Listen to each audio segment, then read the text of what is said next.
नमस्कार, म बबिता परियार। नमस्कार, म अनमोल राय। लिङ्ग र लैङ्गिकताप्रतिको हाम्रो सकारात्मक सोच र व्यवहारमा परिवर्तनका लागि तयार गरेको यस टिभी सो स्मार्ट सोचमा यहाँहरूलाई हार्दिक स्वागत गर्दछौँ। आज हामीसँग यस्तो गेस्ट हुनुहुन्छ जसले बालविवाहको क्षेत्रमा धेरै काम गर्दै आइरहनु भएको छ। उहाँ ओल्ड भिजन इन्टरनेसनल नेपालको संरक्षण सल्लाहकार दिलीप राज गिरिजी हुनुहुन्छ। सर, हजुरलाई कार्यक्रममा स्वागत छ। हस्, नमस्ते अनि धेरै धेरै धन्यवाद छ यहाँहरूलाई। सर, हजुर चाहिँ धेरै लामो समयदेखि चाहिँ यो बालविवाहको बारेमा, बालविवाहलाई रोकथाम गर्नको लागि काम गर्दै आइरहनु भएको छ। हाम्रो दर्शकहरूलाई भनिदिनुहोस् न, बालविवाह भनेको के हो र अनि बालविवाहको कन्डिसन चाहिँ नेपालमा कस्तो रहेको छ? धन्यवाद छ यहाँलाई प्रश्नको लागि। अब बालविवाहको कुराहरू गर्दाखेरि चाहिँ हामी नीतिगत हिसाबले हेर्ने हो भने हाम्रो धेरै नीतिहरू चाहिँ बनेको अवस्था छ होइन। अहिले अब विवाहको उमेर पनि नेपालको नीतिमा तोकिएको अवस्था जुन चाहिँ 20 वर्ष भनेर भनिएको छ। साथसाथै चाहिँ अब बालविवाह चाहिँ हामी 18 वर्षभन्दा मुनिकोलाई बालविवाह भन्ने गर्छौँ भने अब यो बालविवाहको अवस्था हेर्दाखेरि चाहिँ अब धेरै अनुसन्धानले चाहिँ बालविवाहको कुराहरूलाई चाहिँ अगाडि ल्याउनु भएको अवस्था छ। अहिले अब धेरै अनुसन्धानलाई केलाउँदै जाँदाखेरि चाहिँ अब यो बालविवाहको दर हेर्ने हो भने चाहिँ हामी सायद अन्तर्राष्ट्रिय स्तरमै हामी एउटा धेरै हाई बालविवाहको दर भएको देशमा पर्छौँ। र अहिले चाहिँ आँकडाकै हिसाबले हेर्ने हो भने अब बालविवाह चाहिँ धेरै सङ्घ संस्थाले चाहिँ 37% चाहिँ बालविवाह छ नेपालमा भन्ने खालको अवस्थामा हेरिराख्नु भएको छ। त्यो 37%मा पनि अझ 10 वर्षभन्दा मुनिको बालविवाह हेर्ने हो भने त्यो चाहिँ अझ चाहिँ 10% बालविवाहहरू चाहिँ अझ 15 वर्षभन्दा मुनिको विवाहको हिसाबले चाहिँ हेर्न सकिने अवस्थाहरू छ। त्यसले गर्दाखेरि अब यो स्थिति चाहिँ अलिकति विकराल छ। र अब अहिले चाहिँ राष्ट्रिय बाल अधिकार परिषद, त्यस्तै बालबालिका महिला र ज्येष्ठ नागरिक मन्त्रालयको हिसाबले हेर्ने हो भने बालविवाह चाहिँ अलिकति घटेको छ भन्ने खालको चाहिँ कुराहरू पनि देखिन्छ। तर यो आँकडा हेर्दाखेरि चाहिँ 20% देखि 46%सम्मको आँकडाहरू देखिन्छ। भनेपछि अब हामीले के चाहिँ बुझ्नुपर्छ भन्दाखेरि बालविवाह चाहिँ हाम्रो मुलुकमा चाहिँ धेरै नै छ भन्ने खालको कुराहरू चाहिँ बुझ्नुपर्ने हुन्छ। अब अलिकति यसलाई चाहिँ अवस्थागत विश्लेषणको रूपमा हेर्ने हो भने बालिकाहरू अझ धेरै छन् बालविवाहको हकमा होइन। बालकहरू पनि नभएको कुरा होइन, तर बालिकाहरू चाहिँ अझ धेरै चाहिँ प्रभावित भएको अवस्थाहरू छ। यसरी हेर्दाखेरि चाहिँ अब नीतिगत हिसाबले हामीले बालविवाह विरुद्धको रणनीति पनि बनाएको अवस्थाहरू छ होइन। अब कानुनले नै यसलाई चाहिँ दण्डनीय अपराधको रूपमा चाहिँ ल्याइसकेको अवस्था छ होइन। र बालविवाहमा चाहिँ अब थुप्रै खालका कार्यक्रमहरू पनि भइरहेको अवस्था छ यसको न्यूनीकरणको लागि विशेष गरेर। अब यस्तै खालको अवस्थामा चाहिँ अब गर्दै पनि तर हामीले पाउनुपर्ने सफलता अथवा चाहिँ हामीले अझै पनि धेरै गर्नुपर्ने ठाउँहरू चाहिँ देख्छौँ। हजुर, धेरैवटा संस्थाहरू, धेरैवटा अर्गनाइजेसनहरू यो बालविवाह नगरौँ, यो बालविवाहलाई रोकौँ भन्ने विषयमा एकदम धेरै काम गरिराख्नु भएको छ। There are still so many people fighting for it होइन। अनि तर एट द सेम टाइम बालविवाह भइ पनि रहेको छ, धेरै भइ पनि रहेको छ। यो यहाँहरूको तर्फबाट र सबैजना जतिजना आफ्नो ठाउँबाट यो बालविवाह रोकौँ भनेर लडिराख्नु भएको छ नि, यो कुरालाई आवाज उठाइराख्नु भएको छ नि, धेरैवटा संस्थाले यो गरिराख्नु भएको छ। तर गरिरहेको साथसाथै पनि बालविवाह पनि अझ बढी पनि रहेको छ। के भएर हो जस्तो लाग्छ यहाँलाई? फेरि पनि धन्यवाद हजुरलाई यो प्रश्नको लागि। अब हामीले धेरै सङ्घ संस्थाहरूले, नेपाल सरकारले जुन रणनीति बनाएको छ बाल विवाहलाई चाहिँ न्यूनीकरण गर्नलाई अथवा बाल विवाहलाई चाहिँ शून्यमा झार्नको लागि चाहिँ जुन रणनीति बनाएको छ, हामी 2025 सम्ममा चाहिँ हामीले त्यो रणनीतिलाई चाहिँ हामी अवलम्बन गर्नेछौँ होइन। र 25 अनि 2030 सम्ममा चाहिँ हामी बाल विवाहलाई चाहिँ न्यूनीकरण गरेर एकदमै शून्य स्तरमा ल्याउनेछौँ भन्ने खालको जुन रणनीति हिसाबले हिँडिरहेछौँ। थुप्रै सङ्घ संस्थाहरूले चाहिँ यो बाल विवाहलाई रोकथाम गर्नलाई भइसकेको अवस्थामा पनि त्यसलाई चाहिँ राम्रोसँग चाहिँ प्रतिकार गर्नको लागि चाहिँ धेरै कार्यक्रमहरू, धेरै अभियानहरू चाहिँ सञ्चालन गरिराख्नु भएको छ। जस्तो वर्ल्ड भिजनले नै पनि हामी चाहिँ सानै छु बढ्न देऊ होइन, बालविवाह होइन पढ्न देऊ भन्ने खालको अभियान चाहिँ हामीले अगाडि बढाएको छौँ होइन। र यो हामीले मात्रै नभएर अन्य सङ्घ संस्थाहरूले होइन, यो सिभिल सोसाइटी अर्गनाइजेसनहरूले, नागरिक समाजले होइन, अनि विभिन्न बालबालिकाकै सङ्गठनहरूले पनि बाल विवाह विरुद्ध चाहिँ थुप्रै कार्यक्रमहरू गरिराख्नु भएको छ। र पनि अघि हजुरले भने जस्तो हामीले चाहिँ जति सफलता पाउनु पर्थ्यो त्यो सफलता चाहिँ नपाएको जस्तो अवस्था चाहिँ देखिन्छ होइन।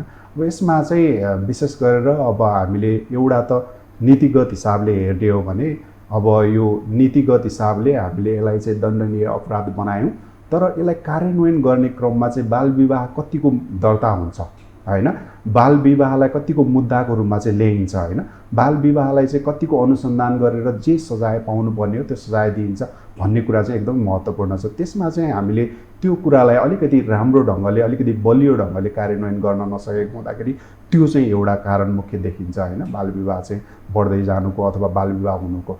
दोस्रो चाहिँ हामीले अब समुदाय स्तरमा हेऱ्यौँ भने चाहिँ बालबालिका आफैमा अथवा चाहिँ परिवारमा चाहिँ बाल विवाहलाई चाहिँ एउटा एक्सेप्टेबल कुराको रूपमा चाहिँ हेरिन्छ। यो चाहिँ समस्या भन्दा पनि यो ठिकै छ भन्ने खालको पर्सपेक्टिभबाट चाहिँ हेर्ने गरिन्छ होइन। त्यसले गर्दाखेरि पनि यही बाल विवाह गर्दाखेरि चाहिँ खासै ठुलो हानि त नहुने रहेछ भन्ने खालको पर्सपेक्टिभ चाहिँ अझ बढिरहेको अवस्था छ। त्यसले गर्दाखेरि पनि समाजमा चाहिँ बाल विवाह गर्दा खासै केही पनि हुँदैन भन्ने खालको प्रक्रियाहरू छ। त्यो चाहिँ सोच र व्यवहारको कुराहरू हो, त्यसमा पनि हाम्रो कमी छ जस्तो लाग्छ।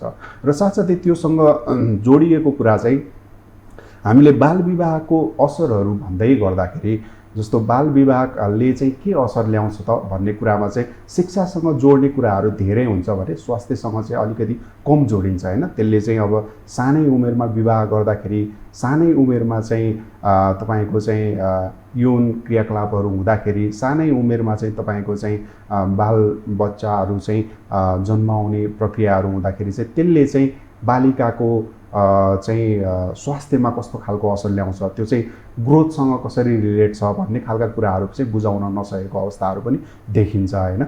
र साथसाथै चाहिँ अब समाजमा यी कुराहरूलाई चाहिँ एक्सेप्ट गरेको चाहिँ हिसाबले चाहिँ हामीले हेर्न सक्ने ठाउँहरू चाहिँ देखिन्छ भने अब अहिले आएर चाहिँ अलिकति के कुराहरू पनि हो भन्दाखेरि हामीले सायद अलिकति स्पेसिफिक भएर चाहिँ अझै हेर्न सकेका छैनौँ कि बाल विवाहलाई भन्ने खालको कुराहरू यो चाहिँ कस्तो खालको अवस्थामा हुन्छ, कस्तो कस्तो चाहिँ ठाउँहरूमा हुन्छ, कस्तो कस्तो चाहिँ समूहहरूमा हुन्छ भन्ने खालको कुरालाई चाहिँ अलिकति हामीले कार्यक्रमहरू निर्माण गर्ने क्रममा त्यो स्पेसिफिक भएर निर्माण गर्नुपर्ने चाहिँ देखिन्छ। ती कारणहरूले गर्दाखेरि होइन अब यसलाई चाहिँ बाल विवाह भइसकेको हकमा चाहिँ मिलाएर जाने प्रवृत्तिहरू धेरै छ होइन।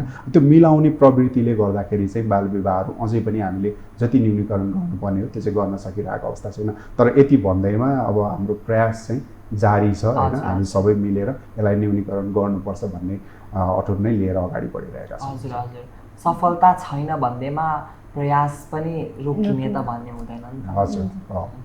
अनि सर हजुरहरू चाहिँ यो वर्ल्ड भिजन इन्टरनेसनल नेपालले चाहिँ बाल विवाह रोक्नको लागि के कस्ता कदमहरू चालिरहनु भएको छ अहिलेसम्ममा चाहिँ? हस्, धन्यवाद।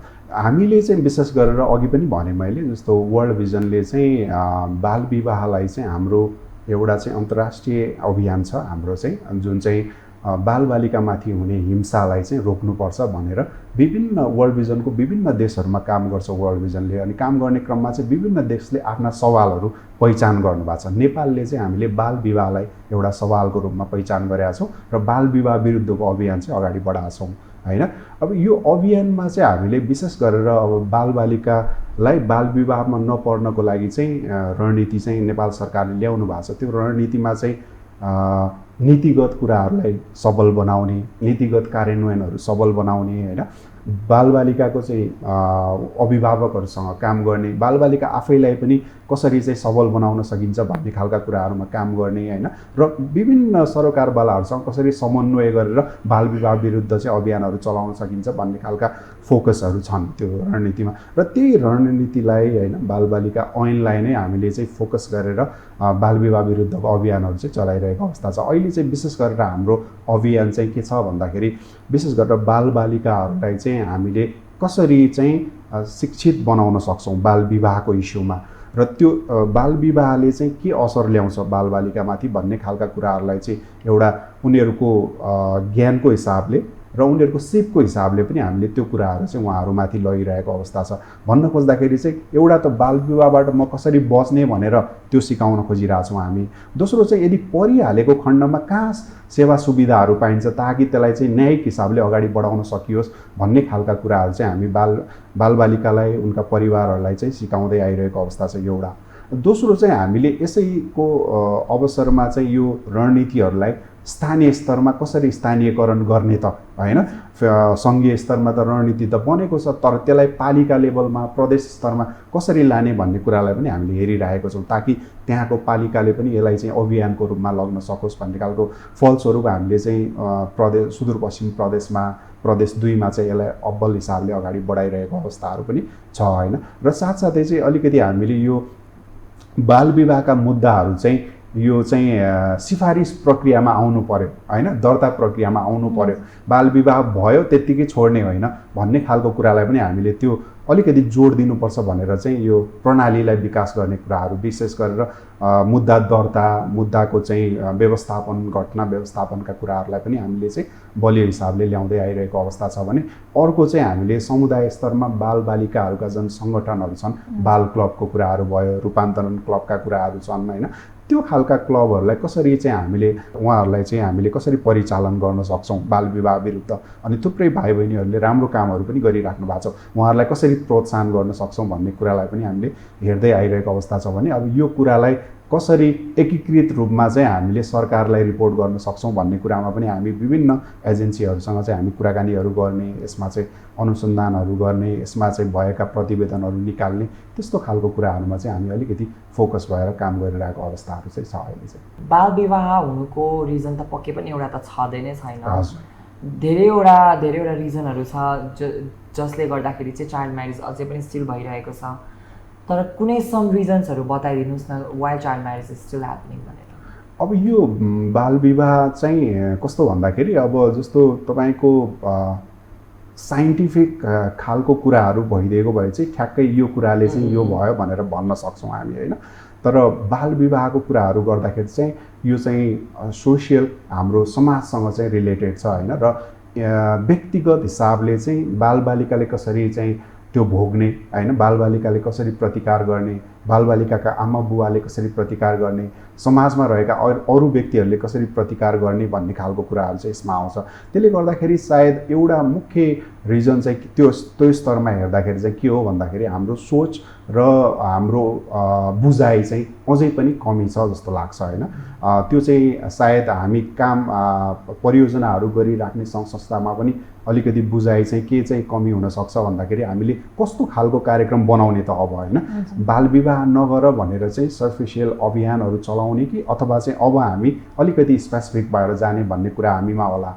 दोस्रो चाहिँ बालबालिकाका परिवारहरूमा पनि त्यो सोच परिवर्तन हुनु जरुरी छ। यो चाहिँ दण्डनीय अपराध नै हो हैन, यो अपराध हो। बालबालिका ऐनले पनि यसलाई चाहिँ तोकेको छ हैन, यति 3 वर्षदेखि लिएर अनि 75,000 चाहिँ जरिवाना गर्ने हिसाबले चाहिँ यसलाई सजायको हिसाबले पनि राखेको छ। भनेपछि त्यो कुरालाई चाहिँ हामीले यो चाहिँ अपराध हो भन्ने कुरालाई अलिकति बुझाउनु जरुरी छ। साथसाथै चाहिँ यो भएको खण्डमा चाहिँ बालिकामाथि अथवा बालकमाथि पर्ने असरहरूमा पनि अलिकति भित्रसम्म चाहिँ खोदलेर त्यसलाई चाहिँ हामीले बुझाउनु जरुरी छ जस्तो लाग्छ। त्यो नबुझेको हिसाबले चाहिँ बढिरहेको एउटा पाटो भयो भने दोस्रो चाहिँ यो नीतिगत हिसाबले हैन, जति पनि सेवा प्रदायक चाहिँ सङ्घ संस्थाहरू हुनुहुन्छ गभर्मेन्टको हैन, उहाँहरूले चाहिँ बाल विवाहलाई चाहिँ नीतिगत हिसाबले चाहिँ डिल गर्नु पर्यो हैन, न्यायिक हिसाबले चाहिँ डिल गर्नुपर्ने हुन्छ। यसलाई चाहिँ मिलावटको हिसाबले भन्दा पनि यसलाई चाहिँ अब यो मुद्दा नै हो हैन, यो चाहिँ यो सवाल हो। यो सवालमा चाहिँ कसैले गराउने वा गर्ने व्यक्तिलाई चाहिँ कसरी चाहिँ हेरिएको छ नीतिमा, त्यही अनुसारले चाहिँ हामीले डिलिङ गर्नुपर्ने हुन्छ। त्यसलाई पनि हामीले त्यो नीतिगत कार्यान्वयनको कुरालाई पनि हामीले अलिकति राम्रो ढङ्गले चाहिँ गर्न नसकेको हुनाले पनि यो चाहिँ भइरहेको अवस्थाहरू हो भने अब अहिले आएर चाहिँ सायद अब यो बालबालिका आफैले पनि इनिसिएट गर्ने कुराहरू पनि आइरहेको कुराहरू छ, विभिन्न अनुसन्धानहरूले त्यो देखाइरहेको कुराहरू छ। सायद त्यो विकास हुँदै जाँदाखेरि अब सञ्चारको विकास हुँदै जाँदाखेरि चाहिँ धेरै प्लेटफर्महरू हुन्छन् जहाँ बालबालिका सँगै आउँछन्, धेरै प्लेटफर्महरू हुन्छन् उहाँहरूले कुराकानी गर्ने हैन। त्यो गर्ने क्रममा चाहिँ ल पर्ने अनि त्यसपछि गएर चाहिँ त्यो त्यसलाई चाहिँ विवाहमा परिणत गर्ने कुराहरू पनि भइरहेको अवस्थाहरू छ होइन। त्यो कुरालाई पनि हामीले कसरी डिल गर्ने भनेर हेर्नुपर्ने ठाउँहरू चाहिँ रहन्छ भने एउटा मुख्य चाहिँ हाम्रो यो सामाजिक मूल्य मान्यता भन्छ होइन। जस्तो यो चाहिँ एउटा हानिकारक सामाजिक मूल्य मान्यता हो होइन, जसलाई चाहिँ हामी सबैले एक्सेप्ट गरेको जस्तो देखिन्छ क्या। बालविवाह गर्दा खासै केही हुँदैन भने जस्तो देखिन्छ। त्यो सोचलाई चाहिँ परिवर्तन गर्न नसक्नु नै पनि एउटा चाहिँ मेजर रिजन हो जस्तो लाग्छ र त्यसमा चाहिँ हामीले काम गर्नुपर्ने देखिन्छ सायद। हजुर हजुर, हामीसँग एउटा सानो भिडियो छ रूपा चौधरीको। उहाँ चाहिँ टिकापुर कैलालीबाट हुनुहुन्छ। उहाँको चाहिँ साथीको चाहिँ चाइल्ड म्यारेज भएको बारेमा उहाँले केही त्यसको बारेमा केही कुराहरू सेयर गर्नुहुन्छ, एकचोटि हेर्नुहोस् न। स्योर।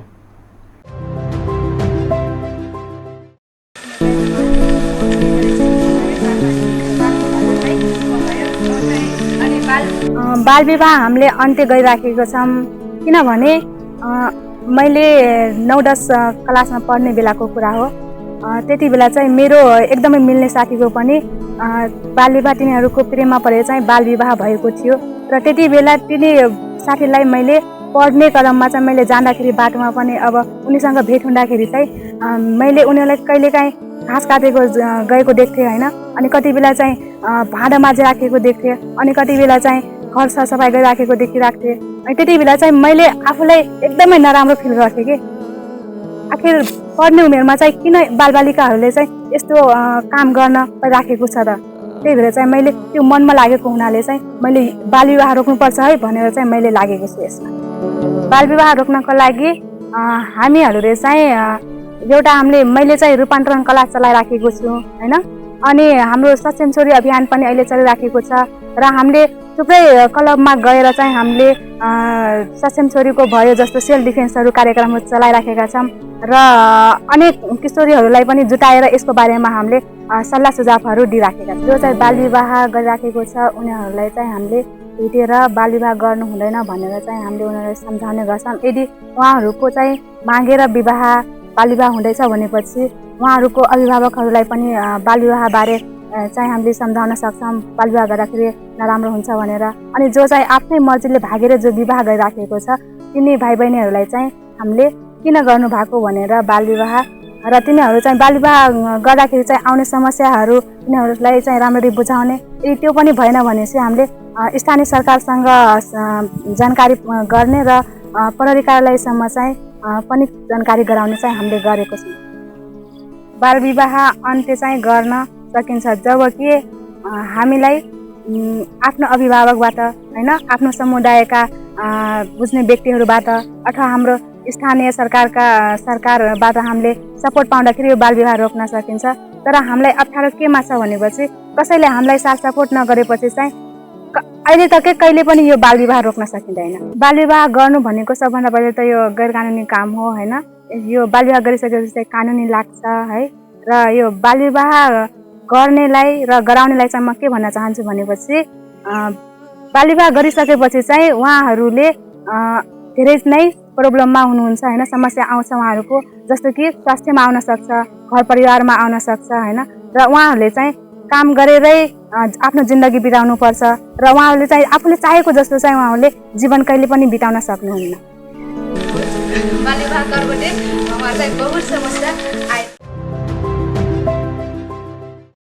जस्तै अहिलेको समयमा हेर्ने हो भने चाइल्ड म्यारेज चाहिँ एकदमसँगले बढिरहेको छ।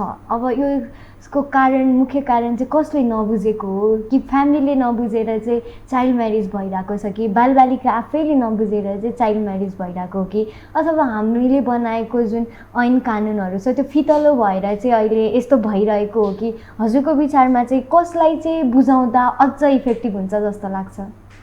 खुसी पनि लाग्यो होइन यो भिडियो हेर्न पाउँदा। अब जस्तो रूपा चौधरी जस्तो बहिनीहरू चाहिँ धेरै हुनुहुन्छ जसले चाहिँ आफू लगायत आफ्ना साथीहरूको पनि बालविवाहहरू रोक्ने होइन त्यस्तो खालको अभियानहरू गरिराख्नु भएको छ। सायद हामीले त्यस्ता भाइ बहिनीहरूलाई चाहिँ हामीले एक हिसाबले चाहिँ उहाँहरूलाई प्रेरणा पनि दिनुपर्छ जस्तो लाग्छ र उत्प्रेरित पनि बनाउनुपर्छ जस्तो लाग्छ होइन। एउटा कुरा त त्यो भयो।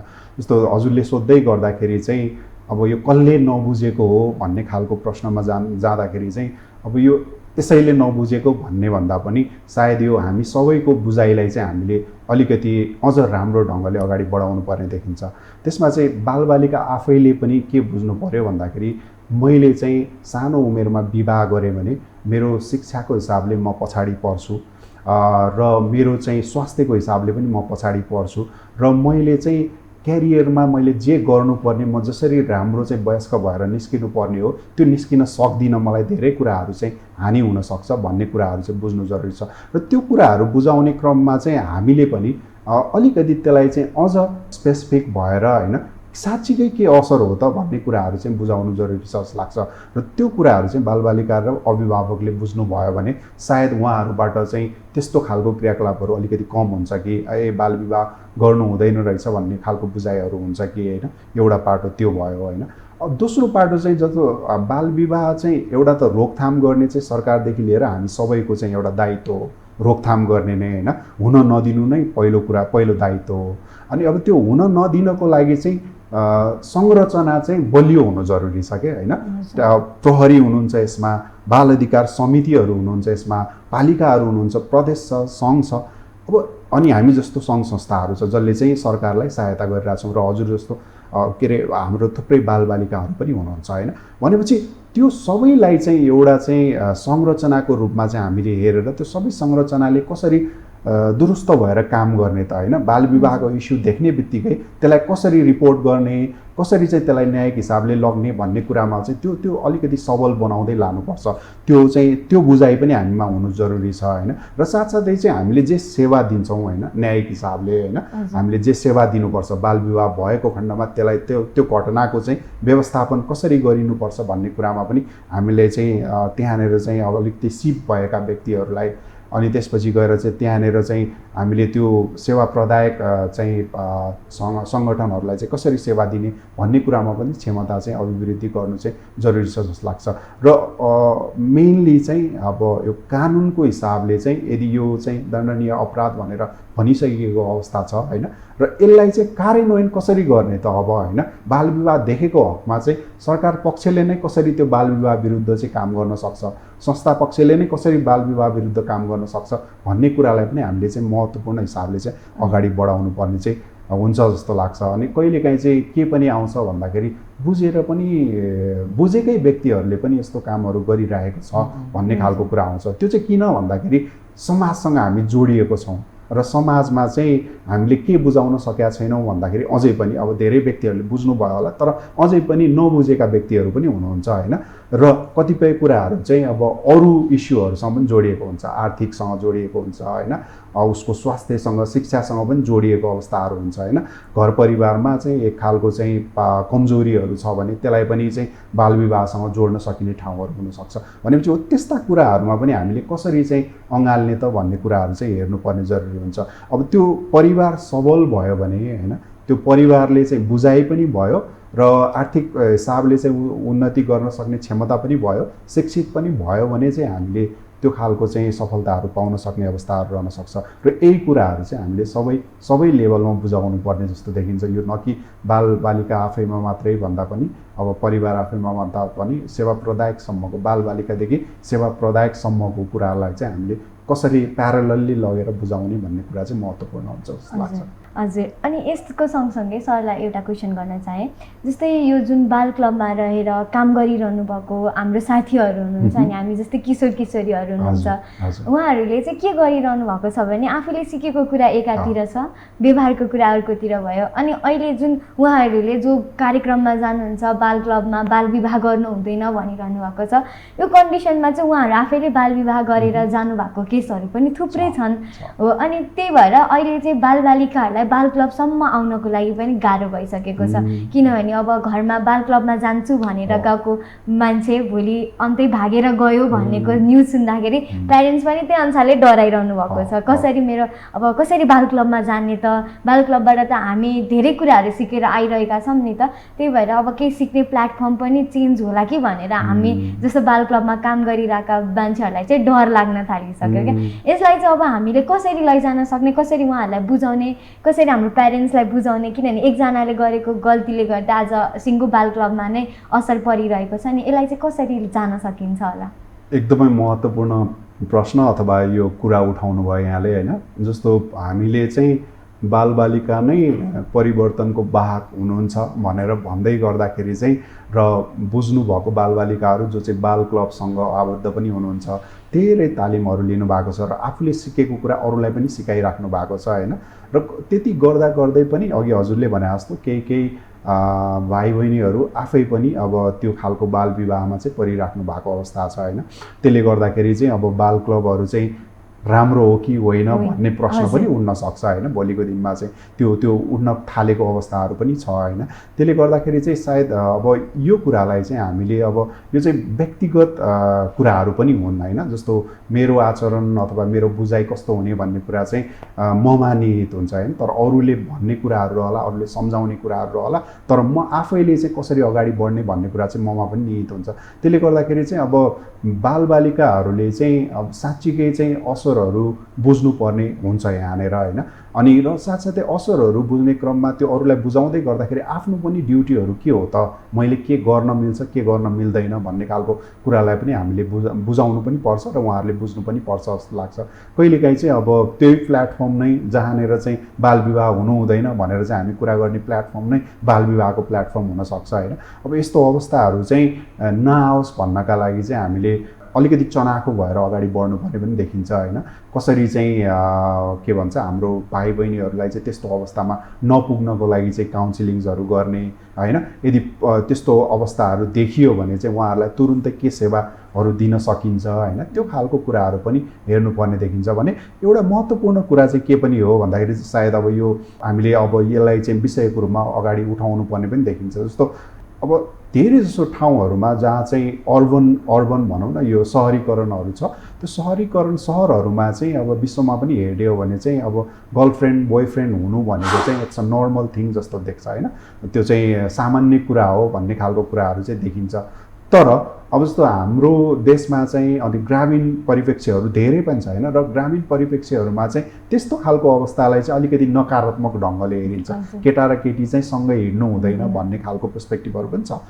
यस्ता खालका कुराहरूलाई पनि कहिलेकाहीँ चाहिँ न्यायिक हिसाबले अथवा चाहिँ अब यो चाहिँ अथेन्टिक के गर्ने त भन्दाखेरि विवाह गऱ्यौँ भने चाहिँ अब हामी सँगै पनि हिँड्न पाउने भयौँ, सँगै पनि बस्न पाउने भयौँ। कहिलेकाहीँ त्यो सोचले पनि चाहिँ त्यस्तो खालको उपजहरू निकालिरहेको हुन्छ। भनेपछि हामी वयस्क व्यक्तिहरूले पनि केटा र केटी हिँड्न सक्छन् है, उनीहरूको लभ पनि पर्न सक्छ भन्ने खालका प्रावधानहरूको लागि पनि कसरी सहजीकरण गर्ने भन्ने कुराहरू, त्यो चाहिँ परिवारले चाहिँ आफ्ना छोराछोरीसँग कसरी त्यस्ता कुराहरू गर्ने होइन, छोराछोरीले पनि कसरी सहज ढङ्गले मेरो त यस्तो छ है भनेर उहाँसँग कुरा गर्ने, त्यस्तो खालको कुराहरूलाई पनि सामान्य स्तरमा ल्याउनुपर्छ जस्तो लाग्छ।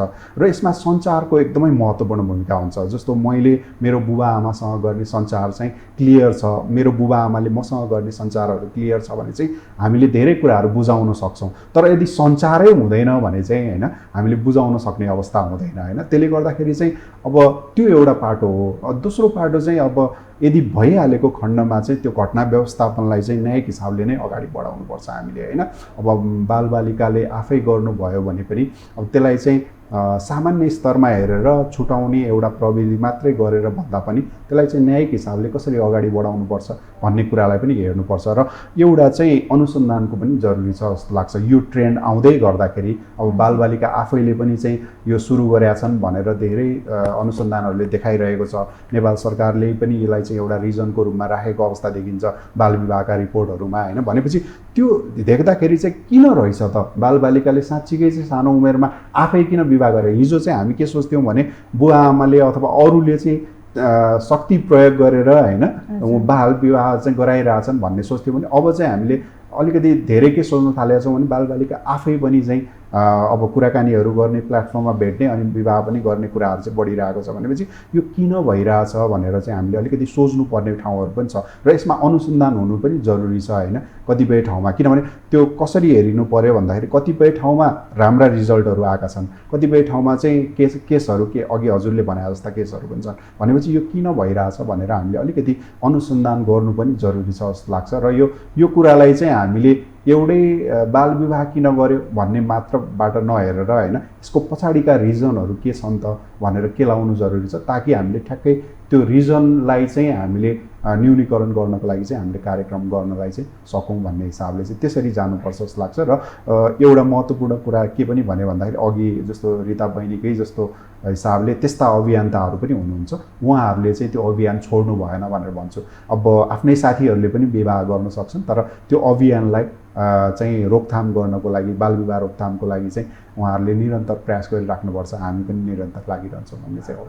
हजुर, अब हाम्रो करिकुलममा पनि चाइल्ड राइट्सको बारेमा र यो चाइल्ड म्यारेजको बारेमा त अब एकदमै हामी इम्पोर्टेन्ट टपिक भनेर पनि पढि नै रहेको छौँ होइन। स्टिल अब हाम्रो स्कुल लाइफमा पनि हामीले चाइल्ड म्यारेजको बारेमा एकदमै धेरै कुराहरू हामीले सिकि पनि रहेको थियौँ र हामीले कति जान्ने कुरा पनि हामीले स्कुलबाट पनि पाएको थियौँ, एडुकेसन सिस्टमबाट पनि। तर पनि स्टिल पनि अझै हाम्रो जतिजना चाइल्ड म्यारेज गरिराख्नु भएको छ उहाँहरू पनि कतिजना पढे लेखेको पनि हुनुहुन्छ होइन। उहाँहरूलाई चाहिँ के नलेज नपुगेर चाहिँ उहाँहरूले यो स्टेप चाल्नु भएको जस्तो लाग्छ तपाईँलाई? अघि पनि हामीले रूपाजीको भिडियो हेरिहाल्यौँ होइन, उहाँको साथीको चाहिँ चाइल्ड म्यारेज भएको ताकि उहाँहरू पढिराख्नु भएको थियो भनेर होइन। उहाँहरूलाई यो कुराको बारेमा थाहा छ तर पनि के कुरा चाहिँ नपुगेर चाहिँ उहाँहरूले यो स्टेप चाल्नु भएको जस्तो लाग्छ हजुरलाई चाहिँ? एकदमै महत्त्वपूर्ण फेरि पनि यो कुरा चाहिँ होइन, बालविवाहको कुरा गरिराख्दाखेरि र हाम्रो जानेकै भाइ बहिनीहरूले पनि यस्ता खालका स्टेपहरू चालिरहेछन् भनेर भनिराख्दाखेरि हामीले चाहिँ के चाहिँ जस्तो हामीले जस्तो कोर्समा पनि केही कुराहरू पढ्यौँ होला होइन, बाल अधिकारको कुराहरू अझै पनि राख्नुपर्छ भन्छु म त। अझै पनि बृहत रूपले चाहिँ जस्तो रिप्रोडक्टिभ हेल्थका कुराहरू राखिएको अवस्थाहरू छ होइन, प्रजनन स्वास्थ्यको कुराहरू होइन। अनि त्यसपछि गएर चाहिँ अब बाल विकासहरू हुँदै जाँदाखेरि चाहिँ अब दिमागको मस्तिष्कको जुन विकास हुन्छ त्यस्ता खालका कुराहरू पनि हामीले चाहिँ साइन्समा विभिन्न क्षेत्रमा पढ्ने गर्छौँ। र त्यो कुरालाई चाहिँ हामीले कसरी बालविवाहसँग जोड्ने भन्ने कुरा चाहिँ अलिकति अझ महत्त्वपूर्ण हुन्छ जस्तो लाग्छ।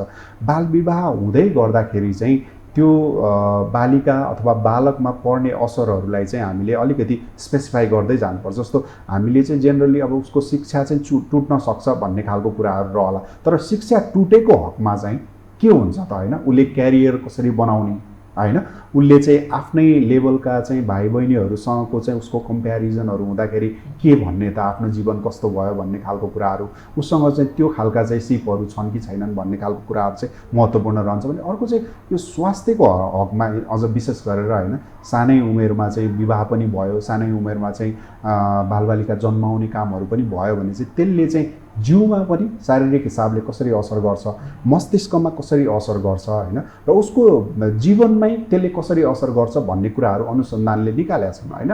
त्यो हुनु भनेको चाहिँ उसलाई चाहिँ 20 देखि 30 वर्ष पछाडि धकेलिनु हो भन्ने खालको कुराहरू चाहिँ छ होइन। अब त्यो 15-16 वर्षको बालिका अथवा बालक त्यस्तो अवस्थामा पर्दाखेरि त ऊ चाहिँ धेरै पछाडि पुग्छ होइन। त्यसले गर्दाखेरि चाहिँ उसको विकास चाहिँ सही रूपले हुँदैन हो। त्यो कुरालाई चाहिँ हामीले कसरी अझ करिकुलममा ल्याउने होइन, र त्यो कुराको लिङ्केज चाहिँ कसरी करिकुलममा देखाउने र स्कुलहरूमा समुदायहरूमा चाहिँ त्यस्ता खालका एक्टिभिटीहरू चाहिँ कसरी गर्ने भन्ने कुरा चाहिँ महत्त्वपूर्ण हुनसक्छ। र यसैमा हामीले जोड्दाखेरि चाहिँ यो जुन जीवनोपयोगी सिपका कुराहरू भए होइन, अनि करिकुलममा भएका कुराहरूलाई चाहिँ बालविवाह हुँदाखेरि यसरी चाहिँ प्रब्लम हुँदो रहेछ, यसरी समस्या हुँदो रहेछ भन्ने कुराहरू चाहिँ एकदमै जोड्नु जरुरी छ, ताकि हजुरले भने जस्तो कुनै पनि बालक अथवा कुनै पनि बालिका चाहिँ त्यस्तो लेभलमा चाहिँ बालविवाह गरेर अगाडि बढ्नु नपरोस् होइन। त्यो खालको कुराहरू चाहिँ हेर्न सकिने भनेपछि अब तर कानुनलाई चाहिँ हामीले जोड्नै पर्छ जानेर पनि होइन। के अरे कानुनले अलिकति कार्यान्वयन कमजोरी हुने क्रममा चाहिँ अब यस्ता इस्युहरू चाहिँ धेरै हुन सक्छन्। तर कानुन बलियो भयो भने, कानुनको कार्यान्वयन विशेष गरेर बलियो भयो भने चाहिँ यस्ता इस्युहरू चाहिँ घट्दै जाने सम्भावनाहरू चाहिँ हुनसक्छ। अब एउटा डाइमेन्सन चाहिँ के पनि हो भन्दाखेरि अब चाहिँ बिस्तारै धेरै कुराहरूमा चाहिँ परिवर्तन पनि आउँदैछ होइन। त्यो परिवर्तन आउने क्रममा चाहिँ त्यो परिवर्तनका पोजिटिभ पाटाहरूलाई हामीले कसरी लिने, नेगेटिभ पाटाहरूलाई चाहिँ कसरी छोड्दै जाने भन्ने कुरा पनि महत्त्वपूर्ण हुन्छ जस्तो लाग्छ। त्यो कुरालाई हामीले ध्यान दिनुपर्छ। हजुर, पक्कै पनि अहिले चाइल्ड म्यारिज चाहिँ एउटा समस्याको रूपमा चाहिँ हाम्रो सोसाइटीमा रहेको छ। अनि भनिन्छ नि जुन कुराको प्रब्लम छ त्यसको सल्युसन त पक्कै पनि हुन्छ भन्ने कुरा त हामीले पनि सुनेका छौँ, देखेका पनि छौँ, कति प्रब्लमको सल्युसन पनि भेटेको। तर चाइल्ड म्यारिजको चाहिँ एउटा मात्रै पनि प्रब्लम छैन चाइल्ड म्यारिजको, अनि त्यसको सल्युसन पनि किनभने एजुकेसनलाई राम्रो बनाऊँ भन्यो भने पनि चाइल्ड म्यारिज रोकिने त्यस्तो छैन। तर हजुरको विचारमा चाहिँ के कुरालाई चाहिँ बढी प्रायोरिटी दिएर गऱ्यो भने चाहिँ चाइल्ड म्यारिजलाई चाहिँ अहिले जति भइरहेको छ तुलनात्मक हिसाबमा चाहिँ कम्पेरिजन गरेर अहिलेको भन्दा घटाउनलाई चाहिँ के कुरालाई चाहिँ हिन्ट गर्यो भने त्यो सोल्युसन चाहिँ हुनसक्छ जस्तो लाग्छ। पक्कै पनि अब जस्तो बाल विवाहलाई हामीले यदि न्यूनीकरण गर्ने हो भने चाहिँ हामीले गर्दै आइरहेका कुराहरूलाई नै हामीले अगाडि बढाउनु पर्ने हुन्छ एउटा त होइन। अब जस्तो त्यो भनेर भनिराख्दाखेरि चाहिँ हामीले पहिलो कुरो त नीतिगत हिसाबले जुन नीतिहरू बनाएको छौँ होइन, त्यो नीतिहरू बाल विवाह विरुद्धको जुन रणनीति छ त्यसलाई चाहिँ हामीले कार्यान्वयन गर्ने क्रममा अलिकति बलियो ढङ्गले त्यसलाई कार्यान्वयन गर्नु जरुरी छ। र त्यो कार्यान्वयन गर्ने क्रममा चाहिँ पालिका स्तरमा त्यसको कार्यान्वयन कसरी हुने, त्यसलाई प्रदेशमा कसरी कार्यान्वयन गर्ने भन्ने खालको कुराहरू चाहिँ एकदमै जोड्नु जरुरी छ। र हामीसँग चाहिँ एउटा अनुसन्धानको पनि कमी छ जस्तो लाग्छ। हामीले विगतमा थुप्रै खालका अनुसन्धानहरू गरेका छौँ तर त्यो चाहिँ अलिकति लिमिटेड बेसमा भएको छ होइन। भनेपछि अहिले जस्तो एनसीआरसीले पनि एउटा अनुसन्धान चाहिँ गर्न पनि खोजिराख्नु भएको छ यही इस्युमा, बाल विवाहकै इस्युमा होइन। त्यसले चाहिँ सायद हामीलाई के दिन्छ जस्तो लाग्छ भन्दाखेरि अहिलेको रियल टाइम अवस्था चाहिँ के हो त भन्ने खालको कुराहरू। अब जस्तो हामीले अनुसन्धान हेऱ्यौँ भने चाहिँ के छ भन्दाखेरि तपाईँको कुनै ठाउँमा चाहिँ 15 देखि चाहिँ 49 को महिलाहरूलाई अथवा पुरुषहरूलाई सोधिएको अवस्था छ होइन। कुनै ठाउँमा चाहिँ 20 देखि 24 वर्षको लागि तपाईँको विवाह कहिले भएको भन्ने कुराहरू छ। भनेपछि त्यसले चाहिँ रियल टाइम देला होइन, तर के हो भन्दाखेरि त्यो चाहिँ अलिकति वाइड स्प्रेड खालको हुनसक्छ। त्यही भएर रियल टाइम डेटाहरू के छन् त होइन भन्ने खालको कुरालाई चाहिँ अलिकति निकाल्नुपर्ने हुन्छ। त्यो भयो भने चाहिँ हाम्रो साँच्चीकै अवस्था चाहिँ के रहेछ त भनेर त्यो अवस्था विश्लेषण हुन्छ जस्तो लाग्छ। त्यसको बेसिसमा बसेर हामीले चाहिँ कार्यक्रमहरू चाहिँ निर्माण गर्न सक्छौँ जस्तो लाग्छ। दोस्रो कुरा चाहिँ त्यो एस्पेक्ट रह्यो भने अब अलिकति हामीले चाहिँ यसलाई चाहिँ समाजले चाहिँ बहिष्कार गर्नुपर्ने चिज हो है यो चाहिँ यो भन्ने खालको पर्सपेक्टिभ चाहिँ कसरी ल्याउन सक्छौँ। बालबालिकाले पनि यसलाई कसरी बहिष्कार गर्ने, अभिभावकले कसरी बहिष्कार गर्ने होइन, सङ्घ संस्थादेखि लिएर न्यायिक हिसाबले पनि कसरी बहिष्कार गर्ने भन्ने खालको कुरालाई चाहिँ हामीले ल्याउनु पर्ने हुन्छ। किनभने न्यायिक हिसाबले चाहिँ यो दण्डनीय अपराध हो भनेर भनिसक्दाखेरि चाहिँ त्यसलाई बहिष्कार गर्नुपर्ने हुन्छ। त्यो सोचमा चाहिँ हामीले परिवर्तन ल्याउनु पर्ने जस्तो लाग्छ। त्यसका लागि चाहिँ विभिन्न सिपहरू पनि दिनु पर्यो, सबै लेभलमा विभिन्न ज्ञानहरू पनि दिनु पर्यो होइन। त्यो खालको कुराहरू चाहिँ गर्नुपर्ने हुन्छ भने किशोर किशोरीहरूमा चाहिँ अझ उहाँहरूलाई बलियो बनाउनको लागि चाहिँ हामीले जीवनोपयोगी सिपका कुराहरू हुन सक्लान्, विभिन्न खालका चाहिँ ज्ञानका कुराहरू हुन सक्लान्, विभिन्न चाहिँ क्रियाकलापमा उहाँहरूलाई इन्गेज गर्ने कुराहरू हुन सक्लान् होइन। विभिन्न खालका चाहिँ यस्ता एक्स्ट्रा एक्टिभिटिजहरूमा चाहिँ हामीले उहाँहरूलाई कसरी इन्गेज गर्न सक्छौँ भन्ने खालको कुराहरू चाहिँ गर्न सकिने ठाउँहरू हुन सक्ला भने अब घटना व्यवस्थापनको हिसाबले चाहिँ यो संरचना पनि बलियो हुँदै आउनुपर्छ जस्तो लाग्छ। यसलाई चाहिँ मिलाउने भन्दा पनि यसलाई चाहिँ होइन यो चाहिँ घटनालाई चाहिँ हामीले चाहिँ न्यायिक हिसाबले अगाडि बढाउनुपर्छ भन्ने खालको पर्सपेक्टिभ पनि आउनुपर्छ जस्तो लाग्छ। भने अहिलेको ट्रेन्ड पनि एनालाइज गर्नु पर्यो हामीले होइन। अहिले ट्रेन्ड कस्तो हुँदैछ होइन, फोर्स्ड म्यारेज धेरै छ कि अहिले सेल्फ इनिसिएटेड म्यारेज धेरै छ कि होइन, के हो त भन्ने खालको कुरालाई चाहिँ एनालाइसिस गरेर होइन यसका रिजनहरू यसका कारणहरू के छन् भन्ने कुरालाई एनालाइसिस गरेर त्यो लेभलमा चाहिँ हामीले अलिकति कार्यक्रमहरू गर्नुपर्ने जरुरी देख्छ। भने म एउटा संस्थामा काम गर्दै गर्दा मलाई आफूलाई फिल भएको कुराहरू पनि के हो भन्दाखेरि हाम्रा योजनाहरू निर्माण हुने क्रममा चाहिँ यो बाल विवाहको कुरा चाहिँ सबै ठाउँमा एकै खालको हो भन्ने पर्सपेक्टिभ नलिएर कुन चाहिँ समूहमा भइरहेको अवस्था छ, कुन चाहिँ समूहमा के कारणले भइरहेको छ भन्ने अवस्था विश्लेषण गरेर चाहिँ त्यसको मातहतमा चाहिँ हामीले कार्यक्रमहरू निर्माण गर्न सक्यौँ भने चाहिँ त्यसले चाहिँ अझ महत्त्वपूर्ण हिसाबले चाहिँ बाल विवाहको न्यूनीकरण चाहिँ गर्न सकिने देखिन्छ। भने एउटा चाहिँ यो आँकडाको व्यवस्थापन अथवा डेटा म्यानेजमेन्टको कुराहरू पनि हेर्नुपर्छ। जस्तो हामीले सुन्दै गर्दाखेरि चाहिँ बाल विवाह एकदमै धेरै छ भन्ने कुराहरू सुनिन्छ, तर तपाईँको चाहिँ प्रहरी अथवा चाहिँ हेल्पलाइन अथवा चाहिँ बाल अधिकार समितिहरूमा चाहिँ डेटा के छ त भनेर हेर्नुभयो भने बाल विवाहको डेटाहरू हुँदैन। त्यहाँ अरू अन्य खालका सवालहरूका डेटाहरू हुन्छ तर बाल विवाहको हुँदैन। भनेपछि त्यसलाई चाहिँ डेटाको हिसाबले हामीले कसरी ल्याउने भन्ने कुरा पनि हेर्नु चाहिँ जरुरी छ। त्यसले चाहिँ हामीलाई एउटा योजना निर्माण गर्न मद्दत गर्छ होइन, यहाँ यति धेरै रहेछ भन्ने खालको त्यो लेभलमा। अब त्यसो हेर्दाखेरि चाहिँ सधैँ मुद्दा आएरै डेटाहरू ल्याउनुपर्छ भन्ने जरुरी पनि छैन होइन, कति भए त भन्ने कुराहरू चाहिँ त्यसरी पनि राख्न सकिन्छ होइन। त्यो लेभलमा पनि अलिकति चाहिँ सरकारले गैर सरकारी संस्थाहरूले चाहिँ त्यो पनि काम गर्नुपर्ने अवस्थाहरू चाहिँ देख्छु म। त्यो भयो भने चाहिँ हामीले सायद बाल विवाहको कुराहरूलाई न्यूनीकरण गर्न सक्ने ठाउँहरू चाहिँ हुन सक्ला सायद।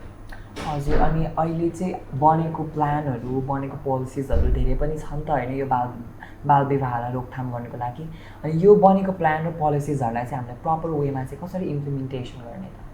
अब यसमा चाहिँ अब नीतिगत हिसाबले सायद हामीले धेरै छलाङ मारेको अवस्थाहरू छ होइन, किनभने यसलाई अपराध पनि मानिसकेका छौँ हामीले होइन। त्यस्तै गरेर चाहिँ हाम्रो एज पनि क्लियरली डिफाइन भएको छ होइन। हामीले चाहिँ 20 वर्ष भनेर एज राखेका छौँ होइन। अनि त्यसले गर्दाखेरि चाहिँ त्यो पर्सपेक्टिभहरू चाहिँ क्लियर छ जस्तो लाग्छ। अनि यदि कसैले गर्यो बालविवाह अथवा गरायो भने चाहिँ के सजाय हुने भन्ने कुराहरूमा पनि क्ल्यारिटी छ, रणनीति बनेको कुराहरू छ। तर यसलाई चाहिँ कार्यान्वयन गराउने क्रममा चाहिँ अलिकति स्पष्ट हिसाबले चाहिँ कार्ययोजनाहरू बनाएर होइन यसलाई चाहिँ कार्यान्वयन गराउनु चाहिँ जरुरी हुन्छ जस्तो लाग्छ। त्यो भयो भने चाहिँ हामीले त्यो नीतिगतमा लेखिएका कुरालाई चाहिँ ठ्याक्कै हामीले समाजमा पनि उतार्न सक्ने ठाउँहरू चाहिँ रहन सक्छ। एउटै कुरा चाहिँ के हो भन्दाखेरि कानुनको पर्सपेक्टिभबाट हेर्दाखेरि चाहिँ कानुनले चाहिँ सजाय दिनुपर्छ भनेर अपराध भइसक्दाखेरि चाहिँ त्यो कानुनको कुरालाई चाहिँ एकदमै छिटो एकदमै चाहिँ दुरुस्त हिसाबले चाहिँ कार्यान्वयन गरिनुपर्छ होइन। र सबै व्यक्तिहरूले चाहिँ यो अपराध हो भन्ने हिसाबले त्यसलाई लिनुपर्ने चाहिँ हुन्छ। त्यो भयो भने चाहिँ हामीले बनाएका नीतिहरू चाहिँ काम लाग्ने ठाउँहरू रहन्छ। नत्र भने चाहिँ हामीले चाहिँ कार्यान्वयन राम्रोसँग गर्न सकेनौँ भने एकदमै गाह्रो हुने अवस्था रहन्छ। भने अलिकति हामीले परिमार्जन पनि गर्दै जानुपर्छ होइन। नीतिगत हिसाबले हामीले केही कमी कमजोरीहरू छन् कि होइन, कार्यान्वयन गर्दाखेरि हामीले किन सकिरहेको छैनौँ त भन्ने कुरालाई पनि हामीले चाहिँ समीक्षा गर्नु जरुरी छ। त्यो समीक्षा गरेर चाहिँ विभिन्न सरकारवालाहरूको चाहिँ एडभाइस लिएर चाहिँ हामीले कार्यक्रमहरू चाहिँ अगाडि बढायौँ भने सायद हामी सफल हुन्छौँ होला जस्तो लाग्छ भविष्यमा। हजुर, कार्यक्रमको अन्त्यमा पनि आइसकेको छु। अन्त्यमा के भन्न चाहनुहुन्छ दर्शकबिनलाई? हस्, धेरै धेरै धन्यवाद है। पहिला त तपाईँहरूसँग चाहिँ यो अन्तर्क्रिया गर्न पाइयो होइन, खुसी पनि लाग्यो हजुरहरूसँग अन्तर्क्रिया गर्ने क्रममा। अब विशेष गरेर अब हामी बालविवाहकै पेरिफेरीमा बसेर कुरा गरिरहेको हुँदाखेरि चाहिँ अब बालविवाह चाहिँ एउटा दण्डनीय अपराध हो होइन। यसलाई चाहिँ कानुनले अपराधको रूपमा चाहिँ ल्याएको अवस्था छ। तर समाजको सामाजिक कुराहरू पनि योसँग जेलिएको अवस्थाहरू छ। आर्थिक कुराहरू होला होइन, परिवारको शिक्षाको कुराहरू होला। अब यस्तो कुराहरूलाई चाहिँ हामीले के गर्नु जरुरी छ भन्दाखेरि हामी सबैले बुझ्नु पनि जरुरी छ, ताकि यसको रोकथाम गर्न सकौँ हामी सबैजना मिलेर होइन। र भएकै खण्डमा पनि यसलाई चाहिँ कानुनको दायरामा कसरी ल्याउने भन्ने कुरामा चाहिँ हाम्रो सदैव अभियान रहनुपर्छ जस्तो लाग्छ। अब कुनै पनि बालबालिकाहरू चाहिँ बालविवाहमा परेर उहाँहरूको विकास होइन, सामाजिक होला अथवा शारीरिक होला अथवा मानसिक विकासको कुराहरू चाहिँ नटुटोस् भन्ने चाहिँ मेरो चाहना हो होइन। र शुभकामना पनि दिन चाहन्छु सबै बालबालिकाहरूलाई यसमा। हजुर, कार्यक्रममा आइदिनु भयो, हामीलाई समय दिनुभयो, त्यसको लागि हामी दुवैजनाको तर्फबाट यहाँलाई धेरै धेरै धन्यवाद। हस्, थ्याङ्क यू सो मच है। हस्, धन्यवाद। हस्, हाम्रो कार्यक्रमलाई समाप्त गर्ने समय पनि भइसकेको छ। विशेष धन्यवाद हाम्रो दर्शकबिनहरूलाई जसले हाम्रो कार्यक्रम अन्त्यसम्म हेरिदिनु भयो। म र बबिता पक्कै पनि हामी नेक्स्ट एपिसोडमा यहाँलाई भेट्न गइ नै रहेको छौँ। म यहाँको कार्यक्रम सञ्चालिका अनमोल राई र म बबिता परियार बिदा हुन चाहन्छौँ। धन्यवाद।